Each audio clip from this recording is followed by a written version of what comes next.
السلام عليكم ورحمة الله تعالى وبركاته. مرحبا بكم في قناة كارز دي 190. حنا قناة متخصصة في كل مواضيع السيارات. ما تنساوش ديروا جيم وتشتركوا في القناة باش يوصلكم الجديد. واللي بغى يتكلم على شي سيارة يخليها لي في كومونتير وانا غندير فيديو على ودو ونتكلموا على السيارة. اليوم غنتكلموا على واحد السيارة فرنسية، وهاد السيارة كتنتمي للسيارات العائلية والتجارية، وهاد السيارة هي بيجو بارتنير. ولكن ما غنهضروش على البيجو بارتنير نوفو، غادي نهضروا على البيجو بارتنير الشينويه المعروفه باسم الشينويه هنا عندنا في المغرب، يعني مولات لي فار صغارين. علاش مطلوبه في السوق على البارتنير الاخرى، وعلاش مازال شاده الثمن حتى ليومنا هذا، وعلاش كيفضلوها بزاف د الناس على النوفو. بالنسبه لهاد السياره بدات التصنيع ديالها اول مره سنه 1997 وتوقفات سنه 2003 باش تعوضها لنا بيجو بارتنير مولات لي فار كبار. علاش السيارة الأولى، علاش بيجو بارتنير لاسيان مطلوبة في السوق الشينوية؟ حيت سيارة صحيحة على النوفو، لا من جهة الهيكل ديالها ولا من جهة المحرك ديالها، فهي صحيحة ومتينة.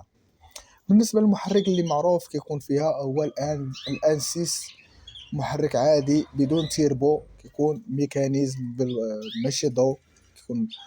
بالنسبه للسياره فغير كتكون فيها الاتش دي اي، ولكن كيكون مونتاج ديال برا ماشي ديال المغرب، كيكون فرنسا مولات لي زيرباك اللي كيكون فيها لي زيرباك القدام، وكيكون فيها غير باب الفلور، غير باب واحد.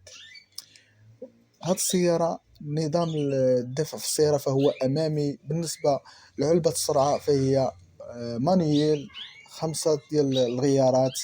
بالنسبه لنظام الفريناج في الامامي عباره عن طنبور، عباره عن اقراص، والخلفي عباره عن طنبور.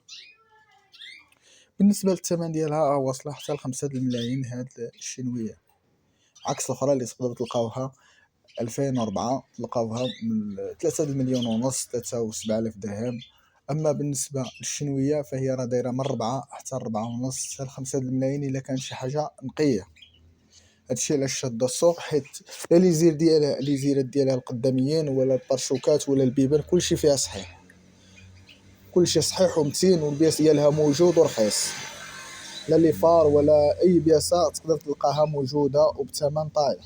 هادشي علاش دايره الثمن وصحيحه لا من جهه الهيكل ديالها، وما كتحلش من اللور، ما كتحلاش ليسيو.